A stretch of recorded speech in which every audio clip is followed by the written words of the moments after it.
ಎಲ್ಲರಿಗೂ ನಮಸ್ಕಾರ. ನಾನು ಡಾಕ್ಟರ್ ಮೌನ, ಕನ್ಸಲ್ಟೆಂಟ್ ಫಿಸಿಷಿಯನ್. ಇವತ್ತು ನಾವು ತುಂಬ ಕಾಮನ್ ಆಗಿರೋ ಪ್ರಾಬ್ಲಮ್ ಅಂದರೆ ಹೈ ಕೊಲೆಸ್ಟ್ರಾಲ್ ಬಗ್ಗೆ ಮಾತಾಡೋಣ. ಕೊಲೆಸ್ಟ್ರಾಲ್ ಅಂಶ ಅಂದರೆ ಏನು, ಯಾಕಾಗಿ ಜಾಸ್ತಿ ಆಗುತ್ತೆ, ಅದರಿಂದ ನಮ್ಮ ದೇಹದ ಮೇಲೆ ಯಾವ ಪರಿಣಾಮ ಬೀಳುತ್ತೆ, ನಾವು ಅದನ್ನು ಹೇಗೆ ಕಡಿಮೆ ಮಾಡ್ಕೊಳ್ಬೋದು ಅನ್ನೋದನ್ನ ನೋಡೋಣ. ಸಿಂಪಲ್ ಆಗಿ ಕೊಲೆಸ್ಟ್ರಾಲ್ ಅಂಶನ ಅರ್ಥ ಮಾಡ್ಕೊಳ್ಳೋಣ. ಇದು 3 ಥರ ಅರ್ಥ ಮಾಡ್ಕೊಳ್ಬೋದು. ಒಂದು LDL ಕೊಲೆಸ್ಟ್ರಾಲ್ ಅಂದರೆ ಕೆಟ್ಟ ಕೊಲೆಸ್ಟ್ರಾಲ್, ಇನ್ನೊಂದು HDL ಕೊಲೆಸ್ಟ್ರಾಲ್ ಒಳ್ಳೆ ಕೊಲೆಸ್ಟ್ರಾಲ್, ಯಾಕೆ ಅಂದರೆ ಅದು ಹಾರ್ಟ್ ಪ್ರೊಟೆಕ್ಟಿವ್, ಇನ್ನೊಂದು ಟ್ರೈಗ್ಲಿಸರೈಡ್ಸ್ ಅಂತ. ಯಾಕೆ ನಮ್ಮ ದೇಹದಲ್ಲಿ ಕೊಲೆಸ್ಟ್ರಾಲ್ ಅಂಶ ಜಾಸ್ತಿ ಆಗುತ್ತೆ? ಇದು 1-2 ದಿನದ ಕಾರ್ಯ ಅಲ್ಲ. ಸುಮಾರು ವರ್ಷಗಳಿಂದ ನಮ್ಮ ದೇಹದಲ್ಲಿರೋ ಕೊಲೆಸ್ಟ್ರಾಲ್ ಅಂಶವನ್ನ ಲಿವರ್ ಸಮತೋಲನದಲ್ಲಿಡೋಕ್ಕೆ ಪ್ರಯತ್ನ ಪಡ್ತಾ ಇರುತ್ತೆ. ಅಂದರೆ ದೇಹದಲ್ಲಿ ಜಾಸ್ತಿ ಆಗದೇ ಇರೋ ಥರ ಟ್ರೈ ಮಾಡ್ತಾ ಇರುತ್ತೆ. ಯಾವಾಗ ನಾವು ಆ ಸಮತೋಲನವನ್ನ ಕಳ್ಕೊಳ್ತೀವೋ, ಅಂದ್ರೆ ಅಗತ್ಯಕ್ಕಿಂತ ಜಾಸ್ತಿ ಕೊಲೆಸ್ಟ್ರಾಲ್ ಅಂಶ, ಕೊಬ್ಬಿನ ಅಂಶ ತಿನ್ನೋಕೆ ಸ್ಟಾರ್ಟ್ ಮಾಡ್ತೀವೋ, ಲಿವರ್ ತನ್ನ ಕೆಲಸವನ್ನ ಕರೆಕ್ಟಾಗಿ ಮಾಡಕ್ ಆಗ್ತಾ ಇರಲ್ಲ. ಹಾಗಾಗಿ ವರ್ಷ ಕಳೀತಾ ಇದ್ದ ಹಾಗೆ ನಮ್ಮ ದೇಹದಲ್ಲಿ ಕೊಲೆಸ್ಟ್ರಾಲ್ ಅಂಶ ಜಾಸ್ತಿ ಆಗುತ್ತೆ. ಇವಾಗ ಕಾರಣಗಳನ್ನ ನೋಡ್ಕೊಂತ ಹೋಗೋಣ. ಮುಖ್ಯವಾಗಿ ಆಹಾರ ಕ್ರಮ, ಇದನ್ನ ನಾನು ಕೊನೆಯಲ್ಲಿ ಮಾತಾಡ್ತೀನಿ.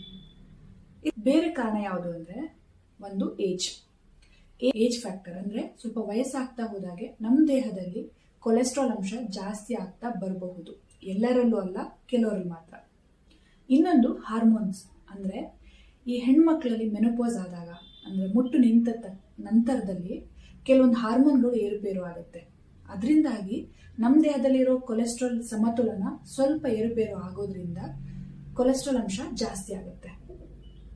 ಇದ್ ಬಿಟ್ರೆ ಒಬೆಸಿಟಿ, ಅಂದ್ರೆ ತುಂಬಾ ದಪ್ಪ ಇರೋದು, ಅತಿಯಾದ ತೂಕ ಕೂಡ ಕೊಲೆಸ್ಟ್ರಾಲ್ ಅಂಶವನ್ನ ಜಾಸ್ತಿ ಮಾಡುತ್ತೆ. ಕೆಲವೊಂದು ರೋಗಗಳು ಅಂದ್ರೆ ಡಯಾಬಿಟಿಸ್ ಇರಬಹುದು. ಈ ಡಯಾಬಿಟಿಸ್ ನಮ್ಮ ದೇಹದಲ್ಲಿರೋ ಕೊಲೆಸ್ಟ್ರಾಲ್ ಅಂಶ ಜಾಸ್ತಿ ಮಾಡೋದಕ್ಕೆ ಒಂದು ಕಾರಣ ಆಗುತ್ತೆ. ಜೊತೆಗೆ ಥೈರಾಯ್ಡ್ ಡಿಸಾರ್ಡರ್ಸ್ ಅಂತ ಏನು ಕರಿತೀವೋ, ಅಂದ್ರೆ ಹೈಪೋಥೈರಾಯ್ಡಿಸಮ್, ಇದು ಕೂಡ ಕೊಲೆಸ್ಟ್ರಾಲ್ ಅಂಶ ಜಾಸ್ತಿ ಮಾಡುತ್ತೆ. ಇನ್ನು ಮುಖ್ಯವಾಗಿ ಯಾವುದು ಅಂದ್ರೆ ಚಟುವಟಿಕೆ ಇಲ್ಲದೆ ಇರೋದು, ಅಂದ್ರೆ ಯಾವುದೇ ರೀತಿಯ ಎಕ್ಸಸೈಸ್ ಮಾಡದೇ ಇಲ್ಲದೆ ಇರೋದು, ವ್ಯಾಯಾಮ ಇಲ್ವೇ ಇಲ್ಲ, ಎಲ್ಲಿ ಕೂತಿರ್ತೀವೋ ಅಲ್ಲೇ ಕೂತು ಕೆಲಸ ಮಾಡೋದು, ಇದು ಇವಾಗ ಕಾಮನ್ ಆಗಿಬಿಟ್ಟಿದೆ. ದೇಹಕ್ಕೆ ವರ್ಕೌಟೇ ಇಲ್ಲ. ಬ್ಯಾಡ್ ಕೊಲೆಸ್ಟ್ರಾಲ್ ಕರಗಬೇಕು ಅಂದ್ರೆ ಹೇಗೆ ಕರಗತ್ತೆ ಅಲ್ವಾ? ಇದು ಕೊಲೆಸ್ಟ್ರಾಲ್ ಅಂಶ ಜಾಸ್ತಿ ಆಗೋದಕ್ಕೆ ಒಂದು ಮುಖ್ಯ ಕಾರಣ ಆಗುತ್ತೆ. ಇದೆಲ್ಲದಕ್ಕಿಂತ ಬೇಸಿಕ್ ಕಾರಣ ಯಾವುದು ಅಂದ್ರೆ ಆಹಾರ ಕ್ರಮ. ಅದಕ್ಕೆ ಬರ್ತೀನಿ. ಎಷ್ಟೋ ಮನೆಗಳಲ್ಲಿ ಪ್ರತಿದಿನ ಬ್ರೆಡ್ ಇರಬಹುದು, ಅಥವಾ ಬಿಸ್ಕೆಟ್ಗಳಿರಬಹುದು, ಅಥವಾ ರಸ್ಕ್ ಅಂತ ಏನು ಹೇಳ್ತೀವಲ್ವಾ, ಅದನ್ನ ಪ್ರತಿದಿನ ತಿಂತಾರೆ. ಮಕ್ಕಳಿಗೂ ಕೂಡ ತಿನ್ನಿಸ್ತಾರೆ. ಇದು ತಪ್ಪು.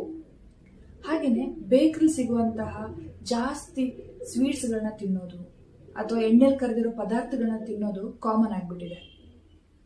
ಇದೆಲ್ಲ ಯಾಕೆ ಒಳ್ಳೇದಲ್ಲ ಅಂದ್ರೆ, ಬೇಕರಿನಲ್ಲಿ ಸಿಗುವಂತಹ ಐಟಮ್ಗಳು ಪ್ರೊಸೆಸ್ಡ್ ಫುಡ್ ಅಂತ ಕರಿತೀವಿ. ಅಂದ್ರೆ ಎಣ್ಣೆನ ಪದೇ ಪದೇ ಉಪಯೋಗಿಸ್ತಿರ್ತಾರೆ. ಹಾಗೇನೆ ಮೈದಾ ಹಿಟ್ಟು ಅತಿ ಜಾಸ್ತಿ ಪ್ರಮಾಣದಲ್ಲಿ ಉಪಯೋಗಿಸ್ತಿರ್ತಾರೆ. ಇದ್ರ ಜೊತೆಗೆ ಇನ್ನೊಂದು ಇಂಪಾರ್ಟೆಂಟ್ ಕಾರಣ ಅಂದ್ರೆ ಸ್ಟ್ರೀಟ್ ಫುಡ್ಸ್, ಅಥವಾ ಎಲ್ಲರಿಗೂ ಸಂಜೆ ಹೊತ್ತಾದ್ರೆ ಸ್ನಾಕ್ಸ್ ತಿನ್ಬೇಕಪ್ಪ, ಏನಾದ್ರೂ ತಿನ್ಬೇಕಪ್ಪ ಅನ್ಸುತ್ತಲ್ಲ, ಅದೇ ಕಾರಣ. ಹೊರಗೆ ಹೋಗಿ ನಾವು ಸಂಜೆ ಹೊತ್ತು ಅಂತ ಏನು ತಿಂತೀವಲ್ವಾ, ಎಣ್ಣೆ ಆಹಾರ ಪದಾರ್ಥಗಳು, ಅವು ಕೂಡ ಈ ಹೈ ಕೊಲೆಸ್ಟ್ರಾಲ್ ಮಾಡೋಕ್ಕೆ ಕಾರಣ ಆಗುತ್ತೆ. ತುಂಬಾ ಇಂಪಾರ್ಟೆಂಟ್. ಬಟ್ ಎಲ್ಲರೂ ನೆಗ್ಲೆಕ್ಟ್ ಮಾಡೋ ಕಾರಣ ಏನು ಅಂದ್ರೆ, ಜಾಸ್ತಿ ಸಕ್ಕರೆ ಅಂಶವನ್ನ ಸೇವಿಸೋದು. ಜಾಸ್ತಿ ಟೀ ಕಾಫಿ ಕುಡಿತಿದ್ದೀರಾ, ನಿಮ್ಮಲ್ಲಿ ಸಕ್ಕರೆ ಜಾಸ್ತಿ ಉಪಯೋಗಿಸ್ತಿದ್ದೀರಾ ಅಂದ್ರೆ ಇದೊಂದು ಕಾರಣ ಆಗುತ್ತೆ. ಇದನ್ನೆಲ್ಲ ಬಿಟ್ಟರೆ ಉಳಿದಿರೋ ಕಾರಣ ಯಾವುದು? ಕೆಟ್ಟ ಚಟಗಳು, ಅಂದ್ರೆ ದುರಭ್ಯಾಸಗಳು, ಸ್ಮೋಕಿಂಗ್ ಮತ್ತೆ ಆಲ್ಕೋಹಾಲ್ ಇಂಟೇಕ್, ಇದು ಕೂಡ ಕೊಲೆಸ್ಟ್ರಾಲ್ ಅಂಶವನ್ನ ಜಾಸ್ತಿ ಮಾಡುತ್ತೆ. ಧನ್ಯವಾದಗಳು.